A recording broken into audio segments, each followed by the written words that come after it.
Here we're on the front of our Grand Design Imagine 22 BHE. We're going to be doing a owner delivery walkthrough, just like you would get if you purchase a unit, and give you a refresher on some of the components on here. If your particular unit differs in name, brand, or anything like that, you can find more information as well as a deeper dive in diagnostics and maintenance on our helpful hacks section of our YouTube channel for Great American RV. Let's start in the front. We got our 7-way plug up here. It's going to transfer all your lights for your turn signals, your running lights, all that stuff. You're also going to have a battery charge line that's going to pull off of the alternator when the engine's running, and it is going to help charge that battery while you're traveling down the road. Lastly, you'll have your brake controller wire that is controlling your vehicle to send the signal through here to activate the brakes whenever you hit them on your vehicle. Other thing we have here is our lanyard for our breakaway. Our breakaway has that box down there. It's got a little pin. That pin needs to be inserted in there at all times. Otherwise, those brakes will be active when we don't want them to be. They'll be locked up. So what this is for, we take this lanyard right here, we hook it up where we hook our safety chains up, somewhere on the receiver hitch of the vehicle, not on the ball or the chains in themselves, anything like that, on the receiver hitch. The idea is for this to go with the vehicle. If anything ever happens to the hitch, it fails, that pin is going to pull out of that box, activate the brakes on our camper, and bring it to a stop. Next thing is our 12-volt electric jack. Up here in the front, we have up, down, and our light. Our light can be an easy tell on whether or not we have a good 12 volts going to this jack. In the event that it's not working and that light is not working, then that can tell us either we have bad battery power or bad fuse. You want to follow that inline red wire right there, see if you have an inline fuse, and change it out if it's blown. If you have a good light, good 12 volts, all that, okay, your motor might be bad. Pull this black cap off right here, get your crank handle, crank that jack up and down, and get you out of a jam. Our dual propane tanks right here have a dual propane regulator. That dual propane regulator has a selector switch. We can choose which tank is our primary. Whatever you choose, you pull from that tank, it runs dry. It will automatically start pulling from that secondary tank until it runs dry as well. Now that indicator is going to go from full to empty on the primary tank, whatever one you have selected. When you swap it over that other tank, if it has fuel in it, then of course it will indicate properly. Once you swap, you can go ahead and get that empty tank refilled or replaced.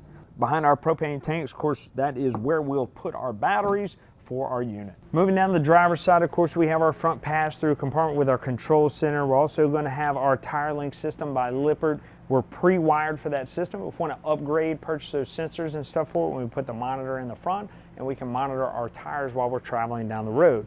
We're also going to have motion sensor lighting in here, a little switch. We can turn it off and on if we want, but if we leave it on, it does have a motion sensor, so when we open this door, it will actually detect and turn those lights on. We also have our Furrion solar controller system in here that's going to change that solar power to charging power for our batteries in the event we want to use it. We have some other operations on this control center. We'll take a closer look at that now. So we have our disconnects. That battery disconnect is for our battery only. We're going to go ahead and disconnect that when we store our unit unplugged. That way we can conserve the battery power that's on there. If we're plugged in somewhere, we want that battery disconnect on. That way our battery is charging when we're plugged in. Our solar disconnect is going to disconnect the solar only, nothing to do with your battery generally. Unless you were storing your unit once again unplugged, you can turn this battery disconnect off, leave your solar on, and that solar will charge the battery still. Below that, we have our coax connections here. If we have a tripod satellite or a motion satellite, we can go ahead and hook up to that satellite port, bring it to the inside. Same thing for cable, and then an auxiliary port if you have something else you want to hook up in there to transmit to all the TVs. GFCI protected 110 outlet right here. We'll go over GFCI a little bit more when we go inside. And we have our valve right here that is going to be for our tank fill. So if we want to fill it up through our city water connection, we turn this tank fill right here. If we want it going regular city water, we'll turn it off like that. So that being said, this is our city water connection right here. This is where we would hook our water hose up from that campground, our house, if we want to fill our tank, or if we just want that city water, hook it up here. And of course a quick connect right here with that hot and cold option. Under our front compartment, we do have stabilizers on. We're going to have these on the 4 corners of our unit. They do have a weight rating on them that is much lower than the weight of the trailer, so they are not meant to lift your unit by any means, meant to stabilize only. So the first thing we need to do is level our unit. We need to get stacker blocks, put them under our tires on the left and right side if needed when we're backing into our spot at the campground. This will level that unit left to right, and then we use our ton jack in the front to level it from front to back. Then we come over to these stabilizers and run those down. Want to try to keep that diamond shaped form. That will give you the maximum amount of stabilization, and it will keep those jacks from bending and breaking. If we put it in the straight up and down form, they're going to bend, they're going to flex, and they're going to break. So keep it in that diamond shaped form. You might have to get some more stacker blocks to put underneath it depending on the campsite that you're at.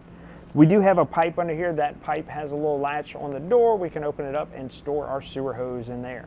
Our slide out right behind me is a Schwintek slide. We can identify that by the rail system on the side. That's on the top and bottom of both sides. Really great video on the Schwintek system on our helpful hacks section. You might want to go ahead and watch that. We will notice on the front slide out, we do have a little hole in the J-ramp right here. This is where you'll stick that crank handle in to be able to drop that spare tire if ever needed. In between our 2 slides, we have our Furrion tankless water heater system. That's going to go ahead and heat your water on demand, and it is operated 12 volts to our control panel on the inside that operates it, and then propane in order to heat that water. All right, under our rear slide, we're going to see our port right here for our sewage. This is where we'd hook up that hose and go to our dump station either at the campground or on our way out, wherever that dump station is, to be able to drain our tanks. We have 2 valves right here, gray valve and our black valve. That's for our gray tank and our black tank. Our gray tank is going to store all of our water from our shower and our sinks. Our black tank is going to store anything that came down our toilet. So if we have that hose hooked up and that port at our site, we can leave that open all the time, let that water drain out so we don't have to go open it up every time it fills up. Our black tank, however, we need to leave that valve closed until we're ready to dump it, whether it be full or we're done with the camping trip, whatever the case may be. So let's go through the process. Gray tank open all the time. Unless you don't have a dump station there, then leave it closed and then you dump it when you get to a dump station. Black tank, we're ready to dump. We're at our dump station, have our hose hooked up, pull that valve open, let everything drain out, and then we're going to go to our black tank flush, which is on the other side. We'll show you. We hook a water hose up to that. That's going to, and turn it on, that's going to go ahead and operate a spray port inside that tank. It's going to help flush and push all the solids, toilet paper, anything that's in there down to this valve right here and let it drain out. Once we're done, we shut off that black tank flush, we close our valve right here, and then we go on the inside to our toilet. We hold that pedal down for a little while and add several gallons of clean water to that tank system. This helps prevent anything from solidifying in there. And then of course when we dump our chemicals in there, it gives it something to mix with. While you're traveling down the road, it will actually help clean your tank a little bit more because you have some liquids in there. If we don't do that, any deposits that are left are going to dry up inside that tank. So we want to make sure we do that. There is another pro tip when it comes to black tank flush. You can find that on our helpful hacks section under flushing out your black tank. On the rear of our unit, of course, we have a receiver hitch down here at the bottom. It is not rated for towing. You won't find a place for your tow hooks, and you won't find lights on the back for a trailer. So make sure we're only using it for a bike rack or to add a basket or something on the back. We're also going to have our 30 amp twist lock plug right here. We put it in, turn it to the right to lock it in, and then we have a little retainer ring we want to tighten up to make sure it doesn't get yanked out by the kids running around or anything like that. Then we'll go to plug it into our power pole over on the side. We need to make sure that our AC systems are off on our unit before we plug it in or unplug it. That way it doesn't cause any unwanted surges to our appliances. On here, we're also going to have our factory supplied ladder that's going to gain access to our roof. We need to gain access to our roof because every 60 to 90 days we need to check the sealant around all our vents, our end caps, our trims down the side, all that stuff, to check for any cracking, peeling, deterioration, anything of that nature that can allow water entry. If we don't do that, our camper can become damaged by water. It is customer responsibility. Manufacturers are not going to participate in any water repairs if we're not maintaining our unit properly. That also goes for all of our trims around the side, our windows, stuff like that. Anywhere where there's sealant, we need to check that every 60 to 90 days and make sure we're not having any deterioration. It's just like changing oil in your car. We're maintaining our unit so it'll last for years to come. We also need to check our rubber after trips and make sure no low-lying tree limbs have scraped that rubber, poked a hole in it, or anything like that, allowing water entry as well. We need to do that and clean our roof at least twice a year. You're also pre-wired for a Furon backup camera up here up top. Power's already ran, just need to purchase that camera system, plug it in, and you're ready to go. Our front storage compartment on the passenger side is prepped for an inverter system. Inverter system changes our 12-volt battery power to 110 power on our unit. In the event we want to upgrade that system to be able to be dry docking, meaning we have no power at a campsite or anything like that, we're out camping in the woods, we can go ahead and utilize that inverter system for 110. Behind me we have our 12-volt powered awning right here. That awning is mainly a sunshade. If we have a bad rainstorm, high winds, anything like that come in, we want to roll that awning in. You're leaving your campsite for an extended period, roll that awning in. You don't want to end up with the insurance claim of having to replace that, and then of course taking this all down after it is a mangled mess. So be safe, roll it in. Anytime we do have it out, we do need to either pitch it to the front or the back, meaning we need to have it angled. That is to help any water, AC, runoff, any condensation, dew, light rain, anything that gets on that awning, we want it to be able to run off of that awning. If we allow it to pool up in the middle, then it can collapse, cause a safety hazard for anybody under it, as well as, once again, that insurance claim. In order to do that, extend your awning out, grab this arm right here, and just give it a pull. It'll pivot down, and now our awning is pitched to the front. We can do it in the rear, but you only want one or the other, wherever you want that water to trail off to. Ready to roll our awning in, just give it a push up and roll it in. All right, on our entry door, we will notice they are friction controlled hinges. So we'll notice some resistance on that door when we try to open or close it. So just be mindful of that. We also have that latch at the bottom corner to help secure it so it's not banging against that door if we wanted to leave it open. Our steps right here, pretty easy to figure out. Fold them up, store them. We want to lubricate those hinge points right there and make sure that if we see any flaking paint, we want to go ahead and paint over that so it doesn't continue to rust. We have a 110 controlled outlet right here, GFCI protected. Once again, we'll touch on GFCI when we go inside a little bit more. And we have a cable outlet right here, all that for our outdoor TV. Now here we have our freshwater fill, so we could fill it from our control center in the front, or we could fill it right here, just stick a water hose in it and let it fill up, monitor it from our monitor on the inside. Now we talked about that when we use it, if we don't have a city water connection, so on and so forth. If we are not in need of that water, we want to drain it out. It's added weight. If you leave it in there too long, it's going to become stagnant, all that stuff. Drain the water out. We have a white valve up under here. We pull that white valve and the water will drain out of that system. We also have a quick connect for our LP right there that will lead to our tanks in the front. You can get a grill, plug it in right there, and then you can cook with propane out here. We're also going to have this vent cover right here. That vent cover is for our stovetop vent. And while we're cooking, we want to turn that vent on, it will exhaust out here. We want to make sure these tabs are open so it will actually exhaust out. Whenever we store our unit, close those tabs. That way our system is sealed and no rodents can build any nests. Moving down the line, we have our Suburban furnace right here, gas operated appliance. It'll operate off our thermostat on the inside. We'll go over the operation of that in a little while. We have our black tank flush. We talked about flushing out that sewage system. This is where you're going to hook that water hose for that extra jet to help clean out that black tank.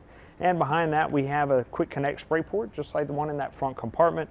You use that blue coiled hose to have an extra spray port right there. And up under here we have a red and blue line with some valves on them. That red and blue line is for our low point drains. We would use that when we want to winterize our unit.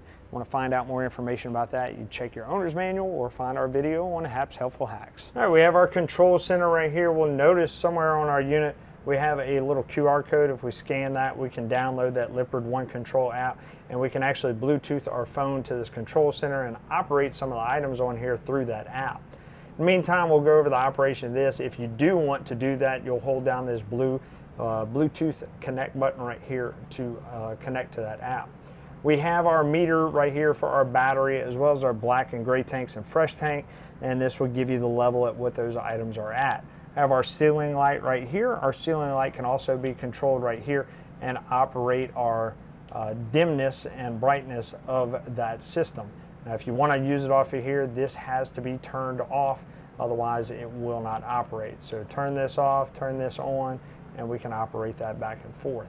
The exterior is going to operate our awning lights, and our water pump is what will be used to pull from that fresh tank system. We can see our meter right there for our fresh tank. If that is ever on empty, you hear that pump running, you want to shut that system off before it ends up burning up that pump.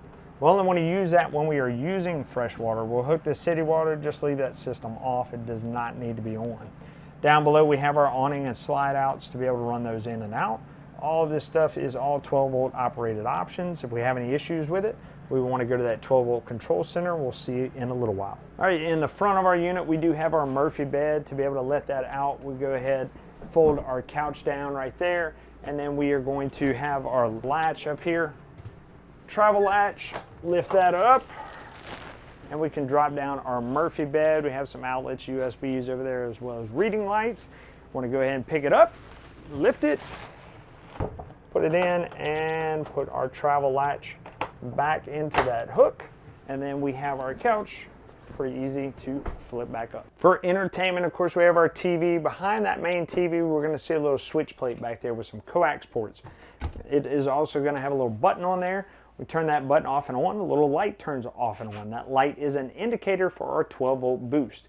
If we're scanning for air antenna channels, we want to make sure that light is on for our 12-volt boost, so it'll help pick up channels in that area. Whenever we are scanning for cable channels, however, we want to make sure that light is off so it doesn't scramble those channels. Over here we have our Furrion thermostat. That's going to control our AC and heat. We'll go over the operation of that now. We'll start with our cool option first. Our cool will cool the air throughout our unit. We of course set our thermostat to whatever point we want it to be, and we have our fan speed options. We have low and high. For low and high, that fan will run all the time. Now whenever we want that fan to cut off, whenever the compressor cuts off, much like we likely do at home, we have it on auto. That system will shut off and on with the compressor. Our next mode is our heat mode. Our heat mode activates our gas-powered furnace on our unit. We choose our set point, and our heater will come on whenever necessary. There is fan speeds on here, but it does not change the fan speed on that furnace. It is a single fan speed on there controlled by the furnace board. Our next mode is our fan mode. Our fan mode simply circulates air throughout our unit without cooling it or anything. This will come out of our rooftop air, and we can just change from high to low to control that fan speed if we wish. That fan will stay on the entire time when we have it in our fan mode. Our last mode is our dry mode. Our dry mode is like a dehumidifier. We can choose our set point, and it will cool our unit down to that set point, and it will continue to cool past that, but alternate every 6 to 10 minutes off and on. That way it doesn't drop that temperature too low and freeze you out of the unit, but it still dries the air in your unit. Another thing to note with our furnace is that the air is going to come out of the vents on the floor. It's not going to come out of the rooftop air. Your only rooftop air is going to be your fan and your cool and your dry. Your heat will come out of those floor vents from the furnace. This is the sealing assembly for that AC system. We have our filter right here. We want to clean that and make sure we're not restricting air to our AC so it'll work efficiently. We also have a little vent right here we can open and close. That is our quick dump vent. If we want to cool just this area off kind of quickly, we can just open that up, and that's more airflow just in this area. Whenever we want the air to run through our sealing ducts right here, then we want to make sure this is closed, otherwise it's not going to circulate throughout the entire camper. Down below that thermostat right here, we have that COLP detector to warn us of any harmful gases in here. Little green light lets us know that it is powered up. It is a 12-volt operated device wired straight to your battery to stay powered up. We have a little test button on here. We want to push that down and check it monthly to make sure that system is working, definitely before we go out camping. And it also is going to have an expiration date on it, either stamped on the front or pull it off and it'll be stamped on the back. When it expires, you need to go ahead and get it changed out.